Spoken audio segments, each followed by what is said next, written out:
Hi, how are you today? Got something a little different today, quite a bit different as a matter of fact. I am in Old Town Spring. It's in the Houston metropolitan area, and I'm going to show you some more of it. It's a pretty cool place, but one of the businesses here is the Doll Hospital, and I am at the Doll Hospital. And the reason I'm at the Doll Hospital, let me show you here, and spin this camera around. I'm going to show you her. Who is this? Well, I'm not sure who this is or where she was originally from. I know that she was my mother's doll and she was my grandmother's doll. 2 weeks ago, I went to see my mom in Victoria. You may have seen the videos from me down there. And she had turned 90 years old, and she wanted me to take this doll home with me. And I asked her if she knew where it came from, its history, other than it was hers and her mom's doll, and she did not. So we're here to see if we can find out a little bit more about this doll. And I've sought the help of this lady right here, and this is Dr. Mary Ann. And she is a doctor at the Doll Hospital here in Old Town Spring. And she's going to assess this little doll and hopefully know a little bit about her. And I can take the main reason, or I'm glad to share this with you, but what I really want to do is take this back and show this video to my mom, because I think she will really enjoy it, especially if this is a desirable or a cool doll. Or, I mean, I know she has great affection for it in any case, but so can you look her over, Dr. Mary Ann, and is there any chance you can tell us about her a little bit? I can tell you a little bit about her. Unfortunately, someone has done some really bad repair on this poor child.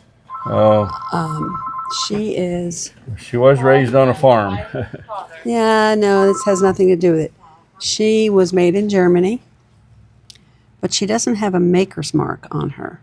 Okay. So she falls into the category of what we call a child doll, because she has the very serene look of a little child. Yeah. Okay. Without a maker's mark, does that mean she's sort of a generic or run-of-the-mill? We don't know which manufacturer made her. Oh. And there were a number of dolls that were made by different manufacturers that didn't necessarily mark their dolls. Oh, I see. Okay. So, I did a Google search. Of course I did, right? In this day and age. I read in that era, that was a big deal. German wooden dolls. Well, around the turn of the century. This doll her body is paper mache and wood. Her torso is paper mache. Her joints are carved wood. Oh. Okay. Her hands were paper mache. That was paper mache with it's hardened. Well, and has some kind of finish on it. Mm-hmm. They did all of this. They did all of this work, and then finished it all out with a number of different colors of paint, and then they put a shiny gloss on them. I see, like a finish. Exactly, kind of like a varnish, but it's not varnish. Her head is bisque, which is porcelain. And she would have her eyes would have opened and closed. And someone has given her Dolly Streetwalker eyelashes, which are not correct. They added these hard, big, so you believe eyelashes. Like a doll shop somewhere along the line had got a hold of her and did... I don't know. Someone did repair on her, whether it was someone who actually did doll repair or if it was somebody in the family, because they've glued her eyes in place. I see. Externally. I have to get in and take her wig off to see what has actually happened to her eyes. And right now, the way they glued her wig on, and whatever kind of glue they used, it's going to be a challenge to get her hair off without tearing up the hair. And none of what she has on is original. Yeah, I would think that was probably made by one of my aunts at some point in time. All of the clothing here looks like it's probably circa 1940s, 1950s. So that's probably when someone worked on her. Right. Don't know if it was like a doll repair shop or someone in the family decided to do that. But she obviously needs a little bit of work. She has multi-stroke eyebrows and she has a raised brow ridge. So somewhere between 1905 and let's say 1925. Okay. Okay, that's probably when she was made. Of course, during the war years, we weren't importing anything from Germany. Of course. For And then obvious the World reasons. War I started in 1914, I believe. Right, 1914, 1918, 1920. Somewhere in there. I should know that better, sorry. Good on Well, World War II, with though. her being born in 1905, she wouldn't have gotten this doll at 15 years old. So I think she probably would have gotten it around 1910 or so, 5 or 6 years old, 1910, 1911. It's a possibility, It would make sense. that kind of thing you have to put in perspective with your family history. Yes. We know that she would have been made in this period when it was acquired, unless somebody, had documented that in the family. It's really hard to know. Well, at least what my grandmother had told my mom is that she did play with this doll when she was a child. So 5, 6, 7, 8. Yeah.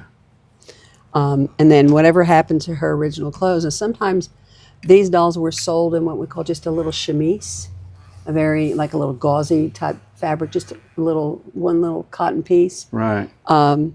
With shoes and socks. And then Mama or great Aunt Martha or somebody sewed costuming for them. And a lot of time, depending if the family lived on a farm, it was feetsack. Yeah. That's what you made. And all the way up to some families, it may have been very extravagant, formal wear. Depending on where they lived, what their circumstances were. Yeah. So it's hard to know. But this was definitely, this is vintage, but it's certainly not her vintage. Whoever made that dress did a good job. It's a pretty dress. The fabric is nice. It's a nice cotton. So we know that it was before we had a lot of the polyester fabrics. Back in the day when this doll was new, so to speak, would like to, and I hate to use the example, like with today's Barbie, you can buy all different outfits, all different clothes. Could people just go retail and buy outfits for dolls like this? That would not have, again, unless you lived in the city and maybe you had access to a seamstress. Yeah. If someone in the family didn't sew, most ladies at that time sewed. So you would have someone that would make costuming for them. Just to put it in perspective. But children back then didn't have 40 outfits for their dolls. If they had one or two. Maybe for their birthday, their mom made a new outfit for the doll. Again, it all depends on circumstance. But yeah, the modern toy doll industry as we know it now is nothing like the industry during that period of time.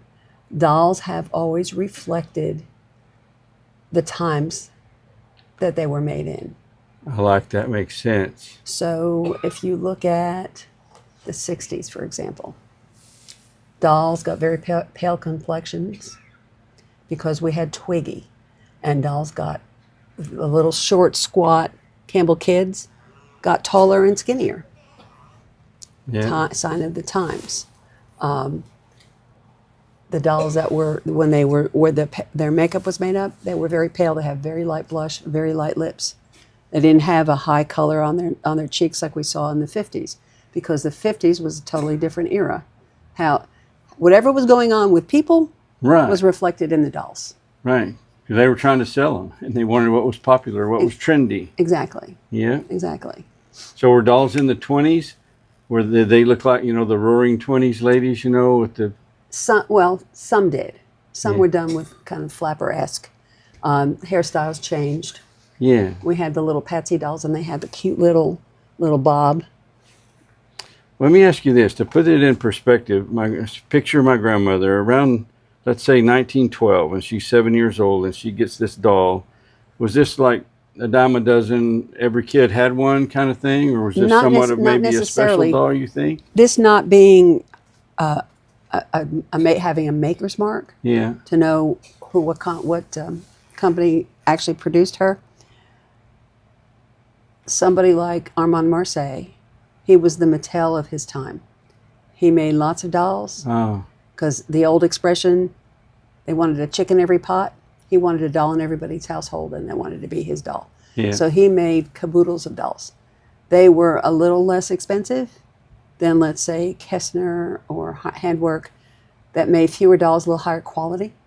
So you paid a little more for it. Mm-hmm. This no name manufacturer, these were kind of middle of the road. These are going to be a middle of the road doll. Not totally inexpensive, because dollars at that point in time were hard to come by, especially if you were a farmer, or lived in middle America, where you didn't have manufacturing jobs or things like that. Money was hard to come by. If you got one Absolutely. really nice gift, this could have been ordered from a catalog like the J.C. Penney catalog at that time, or the Sears Roebuck catalog. Yeah. The general store would have that catalog, Right. and Mama would come in and pick things for her children, and be paying on it all year long. They bring or put things on layaway and be paying for them ahead of time. Yeah, that's exactly what they did. So by the time Christmas came, each child had one really, really nice gift. I remember that when I was growing up, it was like that, and it was Sears and Montgomery Ward was the other big catalog we got every year. Yeah. So, and these dolls would have been offered in those catalogs, especially, again, if you didn't live in a big city where you had access to walk into a store to actually look at it and buy it. This doll came from Kennedy, Texas. And you know where Kennedy is? I'm not exactly sure where that is. Think about, let's see, picture about halfway between San Antonio and Corpus Christi. Okay. Yeah, South Texas. So, you didn't have big cities. I guess the biggest city near there would have been San Antonio. Yes. Corpus Christi, San Antonio is the closest, yes. Yeah, bigger city, or they could have gone all the way to Dallas for a big city. Yeah. So Waco wasn't that, I'm thinking Waco, San Antonio about the same, Corpus about the same, but for a big city, you would have had to go to Dallas. I'm going to take it from what you said, that her construction design, these techniques or whatever, this was the type of thing that you would see in all of those type of dolls. So it's not a telltale of who would have made not necessarily. It, right? This is German composition, a German composition body. They also did the dolls on kid bodies. So it wasn't. But multiple manufacturers would have made one very similar. All German. As a matter of fact, almost all doll manufacturers at that time, there was French composition, there was German composition, but they all had bodies like this if they didn't have a kid body. Okay. Kid or oilcloth. Well, I didn't necessarily bring her in for repair. I came in for appraisal and assessment, just to find out what was she, what's her origin, and you've helped with that. So let's talk about so she's missing 2 fingers on this hand. Everything that is not quite right with her can be restored. Oh, really? We can restore it all to where it's wonderful. Some of it you said. Okay. This is just a doll that we have restrung. We didn't do any composition work on her, but her hair was a nightmare, and that is her original mohair wig. And this would have been done about the same time as this little girl. Mohair, isn't that like goat's hair? Goat's hair. Uh-huh. So her hair is made from goat's hair. Yeah, someone put a synthetic wig on her, on your Graham's doll. So this is synthetic. So this is not her original hair, you don't think? Nothing on her that she has on her right now is original, except perhaps for her pantaloons. So if you were going to restore her, so to speak, and she can't be made back original, I get that. Would this wig get thrown in the trash and you put something more desirable on her? We can rework that wig. It's just, you go back to, what is your goal? If you just want her to be fresh and pretty, so she's good eye candy if you're going to display her. Yeah. You don't want someone coming in the house and going, yeah. That's what I looked at her when I saw those eyelashes. It's like, ah. So seeing this doll, what has been done to her, actually caused you a little bit of heartache. Pain. Yeah. Yes. Because you care about them. That's very cool. She's so beautiful. She needs a bath. She needs her hair worked on.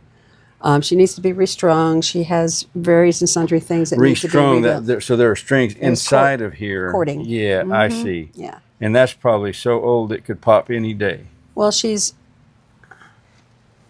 her head shouldn't do that. Her legs shouldn't do that. I see. Okay. Yeah. If you look it's weakened. It's just elastic and it gives out. Yeah. You know, this Hey, is, my elastic's pretty giving out too. yeah, so it has, you know, be more like that. Yes, ma'am. But Okay, so it really, it depends on what your goal is.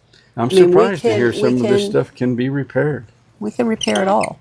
Because this is paper mache, we can rebuild this. Okay. There are techniques to use. So you truly are a doctor. You do like reconstructive surgery. Mm-hmm. I have a team. Everybody has their place, things that they do, and they do really, really well. I Because gotcha. we've been doing this for 40 years. I see. So, and most of the people that work here now or have worked here will have been here at least the least 12 years, and at the most 25 years. Ah, So we have a lot of talent that's been built. how did you get started doing this? There's got to be some history there. I mean, Well, it's something that I enjoyed doing because I had lots of dolls. My mother loved dolls. But my background is chemical engineering. This is what I did. It's what I did before I did this. I see. And So this when- was a hobby, and then when it they- became a business. Exactly. When the old business went to heck in a handbasket, here I am. But because of my background, and my husband works with me, and he's a mechanical engineer by training. So between us, if we can't figure out how to make it better, Yeah. it ain't done. It can't be done. All Or right. there are things that are at this point in time too old and brittle and damaged Right. to reasonably work on them. So, Yeah. you know, you have to, it comes a point where it's like, no, we don't do that anymore. Sounds like you're in good hands, little girl. What do you think about that? Okay. Been sitting in that box for a long time, waiting on somebody to care. Right. I know, Okay. honey. It's good. It's Well, all good. If you don't mind, Dr. Marianne, I'm going to walk around the shop a little bit and show folks Go about ahead. what you have here, all the cool dolls and everything, and your sign about where you're at, and everything. And right here behind you, those are our full body silicone dolls. Yeah. There is probably nowhere else in Texas and in a lot of the country where you can actually walk in and feel it, see it, touch it, hold it, because most Oh everybody my. That's. has to buy those online, and you I don't did know not what you're expect buying. that. Don't know what you're buying, but those are all the rage. Oh. And they Is go that what in. these are too? These are our reborns, but they are manufactured. They're not handmade, so their prices are a little bit more reasonable than I see. handmade pieces, which makes sense. Okay. Doing a little podiatry here. She's got some damage to her toes. And we look where her neck joint is up here. Well, this There's here, some this repair- right here, and her that leg, would need to be repaired.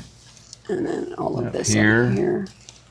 And we've got exposed cardboard See, back that's all- here.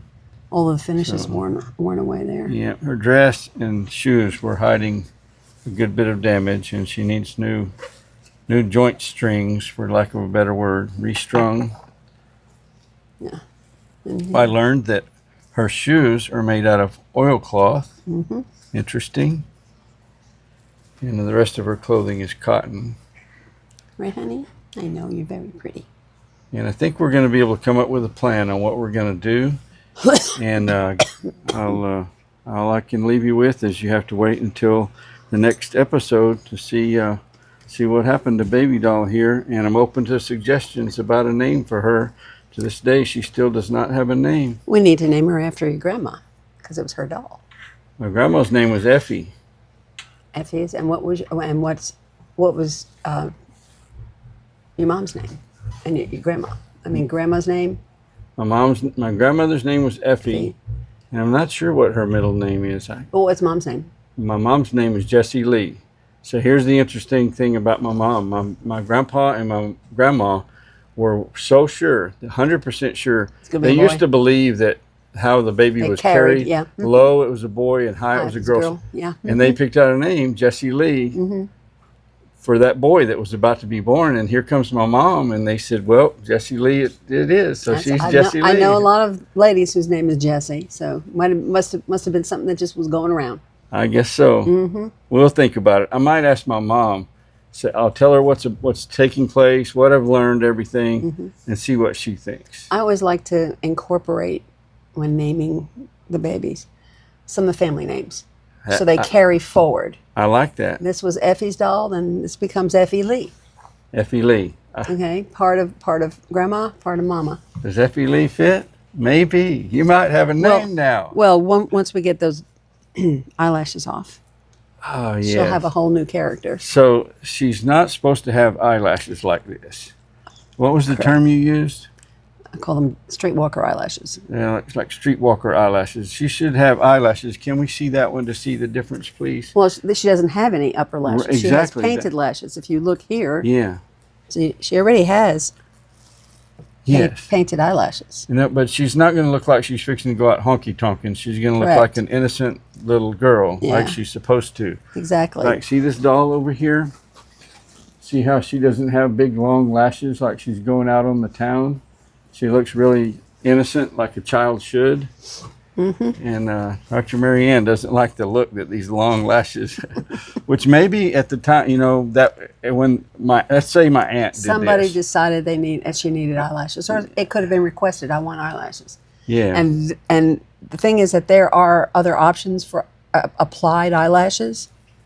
You can use mohair lashes, or now we have synthetic lashes that look like mohair and a little bit easier to work with. Yeah. That would still give you a very soft look, but you have lashes. No, they put the really hard, dark, black eyelashes on her. Yeah, looks like she's got a baby with a bunch of what do you call that? Mascara? Mascara on. Yeah. Maybe even shorter lashes would make her look more innocent, whatever. But she doesn't need them because she already has the painted lashes. Yes. She already has painted lashes there. I got you. Okay. Well, we'll see. This is going to be interesting. Check back.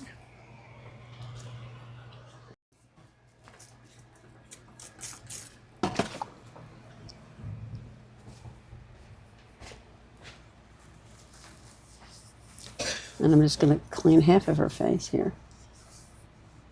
She was well played with.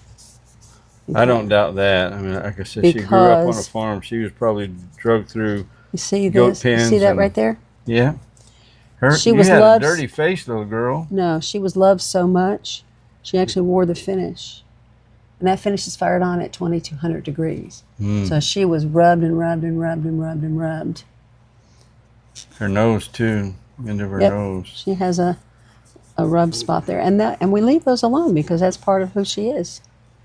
That's what, now, look at the difference from that side Yeah. to this side. One side was cleaned up and the eyelashes removed, and the other side is still filthy. Well, and that still was has just the long eyelashes. that's just a down and dirty clean. That's not a Yeah. deep clean.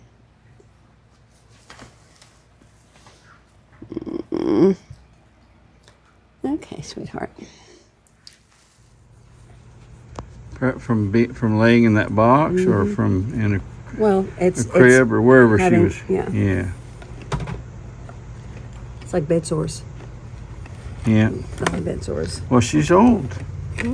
She's an old little girl. Yeah.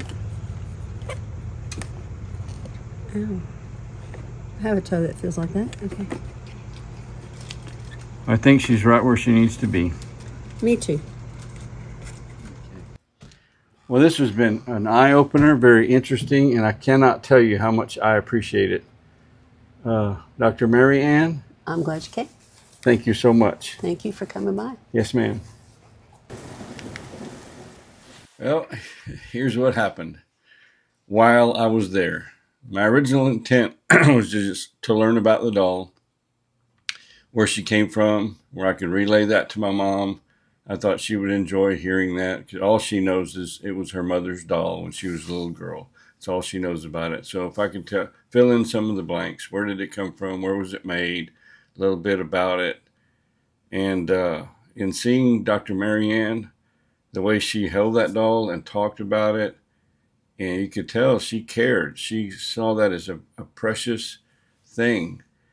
And I'm thinking, you know what? And the conversation evolved. There were some conversations that are off camera, but it evolved to be I needed to get that doll restored.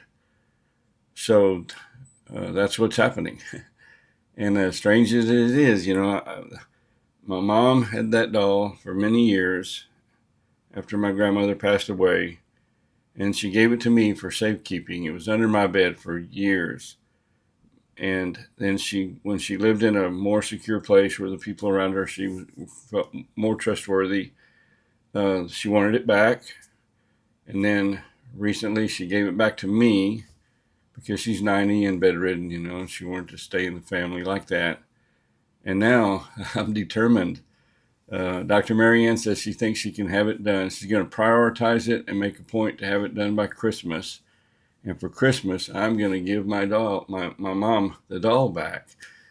And it is going to she's going to have a huge smile on her face when she sees that doll totally restored. And there's a chest of drawers on the wall right in front of her hospital bed, where when she wakes up in the morning and or from her nap in the afternoon, whatever, it'd be like the first thing she sees is the doll sitting up there. And I think it'll bring her some joy.